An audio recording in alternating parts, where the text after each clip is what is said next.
نبی کریم صلی اللہ علیہ وآلہ وسلم جب مکہ کو چھوڑ کے ہجرت کر کے مدینہ طیبہ کی طرف آتے ہیں، اور یہ شہر جو یثرب کے نام سے مشہور اور معروف تھا، آقا علیہ السلام کی آمد کے بعد مدینہ الرسول کے نام سے پھر یہ شہر پوری کائنات کے اندر جانا گیا۔ یہاں پہ آقا علیہ السلام کو 3 قسم کے لوگوں سے سامنا تھا۔ ایک وہ تھے جو 100% اللہ اور اس کے رسول پہ ایمان لانے والے تھے، صحیح معنوں میں اخلاص پہ مبنی ایمان قبول کرنے والے تھے۔ دوسرے وہ تھے کہ جنہوں نے واضح طور پہ ہی ماننے سے انکار کر دیا، نبی علیہ السلام کے ہاتھ پہ بیعت نہیں کی اور توحید و رسالت کا اقرار نہیں کیا۔ اور تیسرا گروہ اور تیسری جماعت ایسے لوگوں کی تھی کہ جنہوں نے یا تو خوف کی وجہ سے یا پھر دنیا کی اغراض و مقاصد اور دنیاوی فوائد حاصل کرنے کی وجہ سے بظاہر تو ایمان قبول کر لیا، کلمہ پڑھ لیا، لیکن ان کا باطن جو تھا وہ کفر کے ساتھ ہی تھا۔ ان کی سوچ یہ تھی کہ اگر ہم اسلام قبول نہیں کرتے تو پھر ممکن ہے کہ یہ ہمیں نقصان پہنچائیں، یا پھر جب یہ جنگ و جدل کا سلسلہ شروع کریں گے اور انہیں مال غنیمت فتح کی صورت میں ملے گا تو پھر وہ بھی ہمیں حاصل ہوگا۔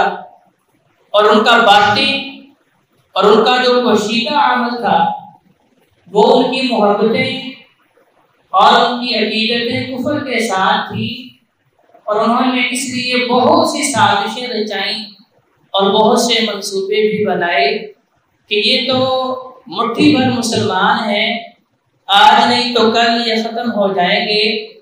اگر ہم نے کفر کے ساتھ اپنی ہمدردیاں ظاہر نہ کی تو جب یہ مسلمان نعوذ باللہ من ذالک ختم ہو جائیں گے تو پھر یہ کافر لوگ ہمیں بھی اس کائنات کے اندر رہنے نہیں دیں گے۔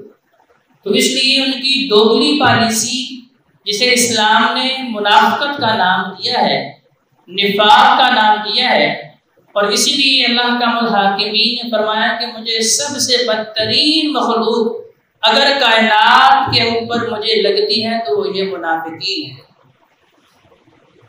اللہ نے قرآن مجید میں ان کا انجام ہے بتایا، ان المنافقین فی الدرک الاسفل من النار، جہنم کے سب سے نچلے گڑھے میں ان منافقین کو پھینکا جائے گا، اور ان منافقین کی وجہ سے ہی جہنم کو اور زیادہ بھڑکایا جائے گا۔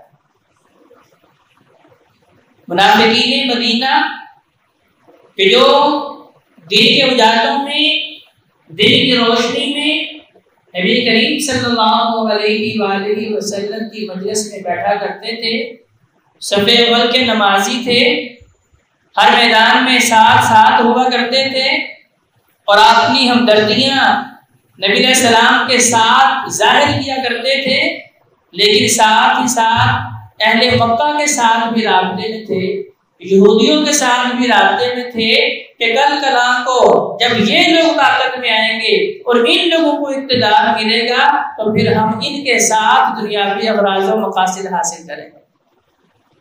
تو اللہ کا الحاکمین نے اس مضمون کو ایک سورت کے اندر بیان فرمایا، اور پوری کی پوری سورت اسی مضمون کے اوپر ہے کہ یہ بیماری کیا تھی، اور پھر آخری 3 آیات کے اندر اس بیماری کا علاج بھی بتا دیا کہ اگر اس بیماری سے آپ بچنا چاہتے ہیں، اس بیماری سے اپنے آپ کو محفوظ رکھنا چاہتے ہیں تو اس کا علاج کہاں سے ملے گا؟ اللہ کے کلام قرآن مجید فرقان حمید سے ملے گا، کیونکہ اللہ تعالیٰ نے اس قرآن کو امت کے لیے شفا بنایا ہے۔ اب یہ جسمانی بھی شفا ہے اور روحانی بھی شفا ہے۔ صرف بات کیا ہے کہ ہمارا اس کے اوپر یقین ہونا چاہیے۔ اگر ہمارا یقین اس قرآن مجید کے اوپر اس انداز سے ہے کہ واقعی اللہ نے فرمایا کہ میں نے اس کو شفا بنایا ہے، تو بڑی سے بڑی جسمانی بیماری کا علاج بھی اللہ کا الحاکمین اس قرآن کے اندر رکھ دیا ہے۔ اور روحانی علاج وہ تو ہے ہی ہے، روح کی غذا بھی یہ ہے، روح کا علاج بھی یہ ہے، تو روحانی تمام تر بیماریاں، تو چونکہ نفاق جو ہے یہ بھی روح کی بیماری ہے، یہ بھی قلبی دلی بیماری ہے، نظریاتی بیماری ہے، سوچ کی بیماری ہے، تو اس کا علاج بھی اللہ کا الحاکمین نے سورۃ المنافقون 28واں پارہ سورۃ نمبر 63 کی آخری 3 آیات کے اندر اس کا علاج بھی بتا دیا۔ اب منافقین کے بارے میں نبی کریم صلی اللہ علیہ وآلہ وسلم کیا ارشاد فرماتے ہیں؟ فرمایا کہ منافق اگر آپ نے دیکھنا ہے، ڈھونڈنا ہے، تو پھر اس کے اندر نشانی کیا ملے گی کہ 2 نمازوں کے اندر وہ غائب رہیں گے۔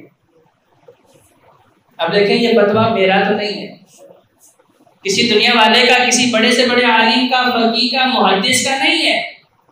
اب یہ علامت اور یہ نشانی صحیح مسلم کی حدیث نمبر 651 آپ خود رجا کے بھی پڑھ سکتے ہیں، مطالعہ کریں، دیکھیں کہ نبی علیہ السلام کے الفاظ کیا ہیں۔ محبوب پیغمبر علیہ السلام فرما رہے ہیں ان اسکر صلاۃ المنافقین صلاۃ العشاء و صلاۃ الفجر، منافقین کے اوپر 2 نمازیں بہت بھاری ہیں۔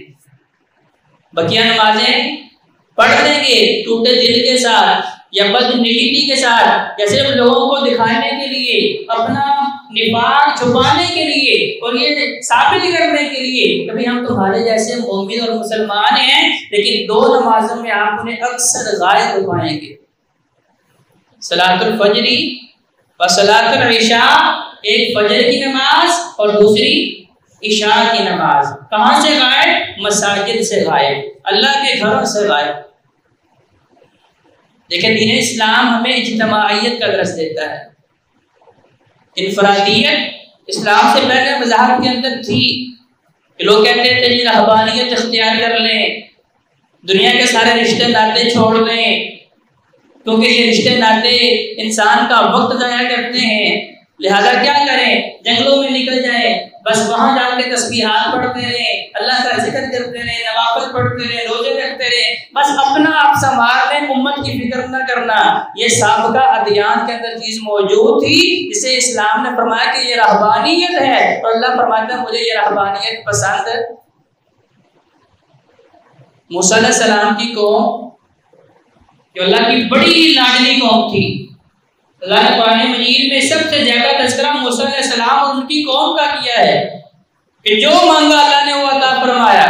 من و سلوہ ان کے لیے، میٹھے پانی کے چشمے، ارد گرد کڑوا سمندر کا کھارا نمکین پانی، وہاں 12 میٹھے چشمے اللہ نے جاری کر دیے، صاحبان کے طور پہ بادل اوپر کر دیا، ہر خواہش پوری کی، لیکن جب انہوں نے اللہ کی بات نہیں مانی اور حد سے تجاوز کر گئے اور ساری حدوں کو پامال کر دیا، تو اللہ تعالیٰ نے ان کے اوپر 8 طرح کے عذاب نازل کیے۔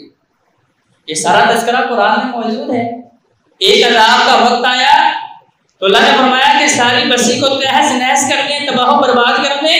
فرشتے کہنے لگے اللہ یہ جو بستی باغیوں کی، نافرمانوں کی، تجھے ناراض کرنے والوں کی ہے، اسے تو تباہ و برباد کر دیتے ہیں، کیونکہ یہ سارے کے سارے اب حد سے آگے جا چکے ہیں، حد سے آگے بڑھ چکے ہیں، لیکن اس کے کنارے پہ تھوڑے سے فاصلے پہ کچھ نیک لوگ بھی آباد ہیں جو اللہ اللہ کرتے رہتے ہیں، اللہ تیرا ذکر کرتے ہیں۔